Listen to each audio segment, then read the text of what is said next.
السلام عليكم ورحمة الله وبركاته.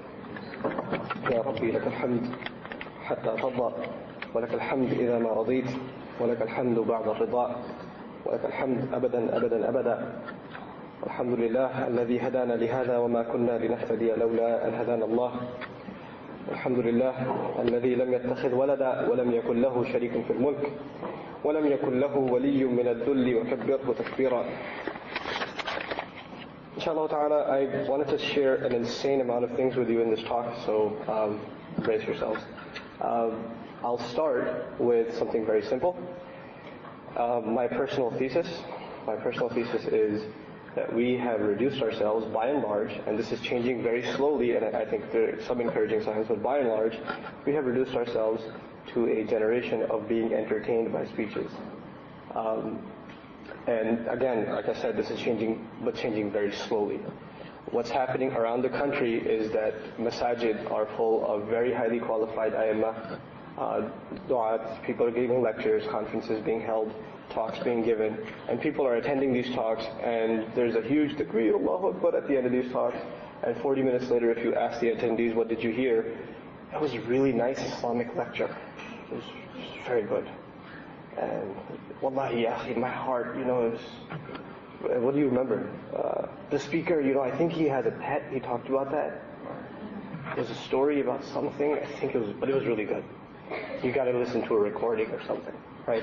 So what we've done is, we've got a couch potato understanding of learning. Okay? Like we sit back and we watch TV, right? It doesn't require any effort. It's the same thing, you sit back and you listen to a lecture. You chill. Right? And unfortunately, I'm sorry to put you guys on the spot, it's brothers more than sisters. Because by and large, what's happening in conferences more and more, not that a lot of sisters don't slack off. Please don't get me, I'm not, buttering anybody up. There's enough, slackers on both sides. But typically what's happening is you'll find the sisters and taking notes, writing things down, taking things seriously, asking serious questions, and brothers are chewing gum. And so unfortunately this is what I've seen over and over and over again. I have a theory about that too, but this is not the time. So the first thing that I want to do is, pose this question. There are, we've heard of some amazing, da'is around the country, and we have in some of our masajid, like I said, awesome imams, that give these khutbahs and give these talks, and the people are listening to them, and, khutbah after khutbah after khutbah after khutbah, 10 years.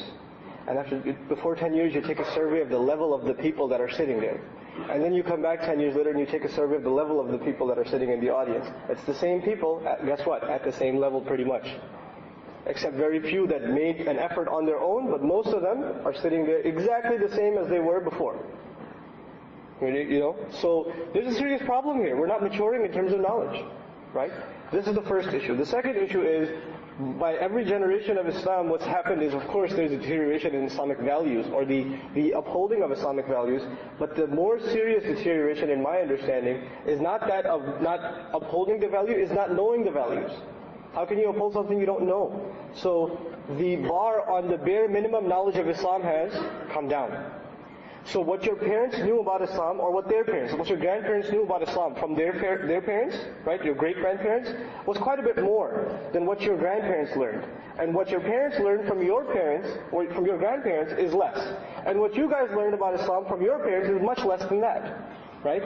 Most of you are Sunday schoolers.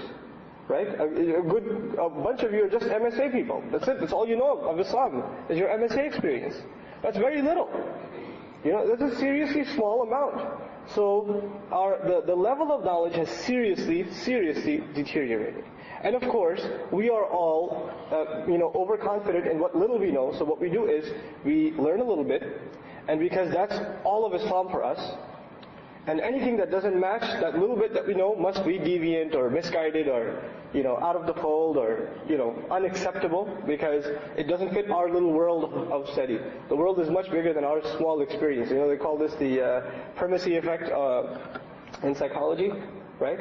That you're in a certain locality and you're only exposed to certain things, and your worldview is based on those few things that you're exposed to.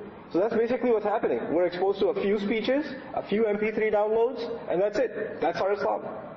So there's a very dangerous, very immature approach to knowledge that is, that's by and large spread. But again, very few are actually stepping out of this and taking Islam and the study of Islam more and more seriously.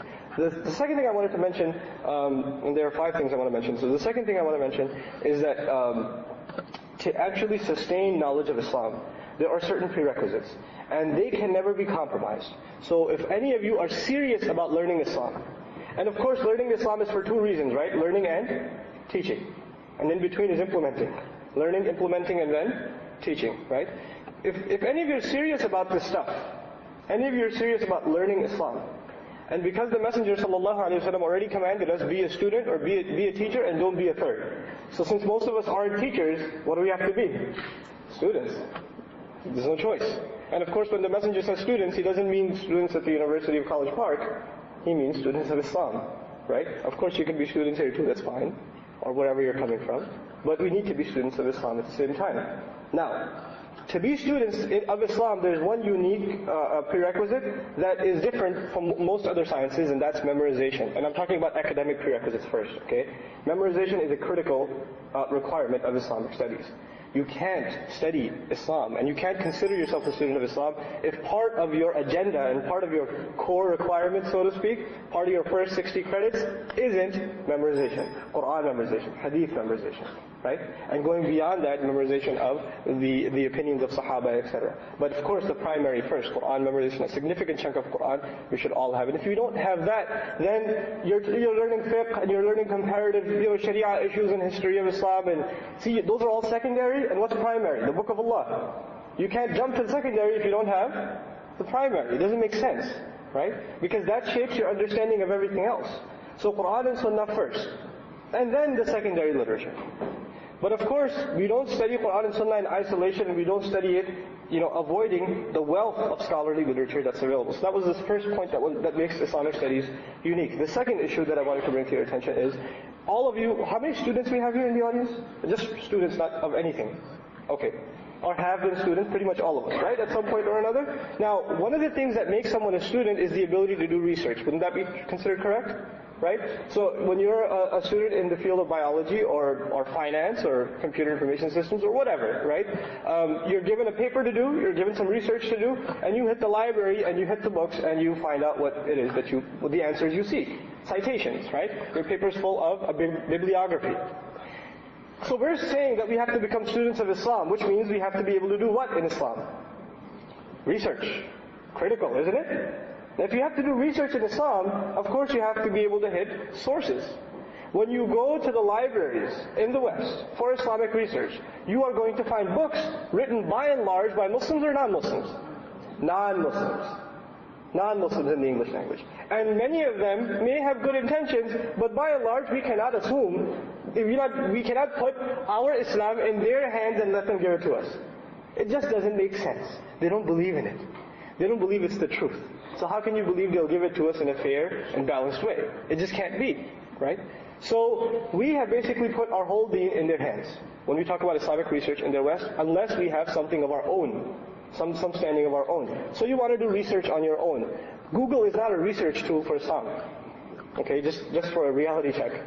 Nor are more Islamic fatwa websites that you just punch in the word, oh, I know what Islam says about this now. Because, 4 hits came up and I'm going to print these and this is my khutbah this week. Right? So what our version of Islam is whatever we find online, really. That's what it's come down to, because we don't have access to anything else. Now, primary sources of Islam are what? Quran and Sunnah. Then what are the secondary sources? The understanding of the Sahaba, the Tabi'un, the great scholars that followed them, right? That did incredible volumes of research on the primary sources. The volumes of tafsir, the sharh of hadith, etc. Right? This is all the research materials we have. And there's a huge wealth of this knowledge. What language does it sit in? In the Arabic language. By and large, the research materials of Islam are still sitting in the Arabic language. And of course, when you translate Quran, what happens? Don't you lose something in translation? And maybe you don't know Arabic enough to know that there's always something lost in translation. So imagine if multiple volumes of literature was translated, wouldn't you lose something in translation? Yeah? So your research is going to be secondary at best. It's not going to be considered academic whatsoever, because you didn't consult any primary sources. You didn't actually study what Imam Ghazali says or Imam al-Qurtubi rahimahullah says. You studied a translation offered by someone of what he said. Right? So your research is secondary. And that's even of the secondary sources. Right? So what has to happen? To be able to be a student in a subject, you have to be able to do research in that subject. To be able to do research in a subject, you have to know the language of that subject. So for serious students of Islam, Arabic is a primary prerequisite. Can from the audience I hear some titles of Islamic sciences? What are some Islamic sciences? Usul al-Fiqh, Tafsir, go on. Hadith, Sirah, right? What else? Aqidah. Right? These are some popular Islamic sciences that we know about at least, right? All of them sit on the foundation of what? Language. Aqidah becomes a linguistic discussion many times. Fiqh becomes a linguistic discussion many times. Sirah is a study of literature that's in the Arabic language, primarily. Right? So you've got, name the science, you name it, and you have to rely on the Arabic language. And you know what we do? We have this fun thing we do. We have the speaker will come and he'll say, the root word of this is this, and it traces back to that, and you're like, whoa, that's deep, man. And this Arabic is, whoa, mashallah. Well, you don't even know if he said what he said is right. You can't even look it up, but you're like, that was deep. It's Arabic, oh. So we've got an extremely immature approach to appreciating knowledge. And one of the things that's going to mature us in our knowledge, again, I'm talking about academic prerequisites, is knowledge of the Arabic language. This is one of the many essential prerequisites that are being ignored. Now, Rasulullah sallallahu alaihi wasallam says, "Al-ilmu bit-ta'allum wal-hilm bit-tahallum." That knowledge doesn't come except by serious study. The essence of the hadith is, knowledge doesn't come except by serious study. And this is only the first part of the hadith. And understand something about that hadith. Listening to speeches is not serious study, is it? It's more entertaining. Right? It's more fun. It's actually even somewhat of a, I used to listen to music, now I listen to a shaykh. It's fun. I'm driving and it's passing time. But studying is like studying for a lecture in college, right? You're sitting there, you're taking notes, you're sweating it out, you're following up with textbooks afterwards. It's serious study. It's not fun, right? And we have reduced Islamic studies to what is fun. And whenever the fun stops, we stop. Right? That's basically what's happened. So you start studying Arabic. And I'm going to study, I'm real fired up, I'm going to just go buy an Arabic book. I'm going to go to IslamicBookstore.com, support your local Islamic bookstore, and go to IslamicBookstore.com and pick some Arabic books. And what happens? You start reading subjunctive, conjunctive. Forget this. And then we've got these volumes of books on our shelves. They're really nice. And somebody comes in and goes, whoa, you got some nice books here. But have you read any of them? No, they're really shiny. And that's proof that you've not read any of them. Right? And you haven't mutilated any of your books with notes and you haven't beat them up, really. That just tells you that you haven't really done much with books. And that's how I tell students are studying in their sophomore and freshman years. They buy these expensive textbooks, right? They don't even buy the used copies because there's too much college prestige. So they buy these new textbooks and they're still glossy and so just barely take off the plastic wrapping. They haven't studied anything. Because, they haven't hit those books. So the first thing that has to happen is we need to develop a serious attitude about studies. Serious attitude. And we're talking, you have to give in hours, like you give in hours taking a course in anything else, right? And people talk about, what's the best translation that I can study? What's the best book that I can read in English? And you're going to keep asking those questions that are, again, taking you to secondary knowledge. And if you want to be a resource for others and really, truly benefit yourself, what do you have to do? Become a real student of Islam. And you can't do that until you do the hard part, study Arabic. You can't. Okay, so this is the first thing I wanted to make mention of, and I'm going to close this point, which is point number 2, and I'm going to really run fast now, with a couple of statements that I think should give you a perspective on how important this subject area is. Imam Shafi'i rahimahullah, لَوَاجِبْ عَلَى كُلِّ مُسْلِمٍ أَنْ يَتَعَلَّمْ مِنْ لِسَانِ الْعَرَبِ بِقَدْرِ جُهْدِهِ. It is absolutely mandatory on each and every Muslim that he study the language of the Arabic language to the best of his ability. Who said this? Imam Shafi'i rahimahullah. He says, I studied language, طلبت اللغة والأدب. I studied language and literature for 20 years, and I had no intention except to increase me in fiqh, to give me depth in fiqh, and that is why I studied the Arabic language. Again, Imam Shafi'i rahimahullah. Ibn Hazm rahimahullah, very profound statement. كيف يكون مأمونا على العلم من لا يحسن اللغة? How can someone be trusted in knowledge if they don't excel in language? And of course he means the Arabic language. How can someone be trusted with knowledge? Knowledge. I shared the hadith with you before. Actually, I'll come to that at the end.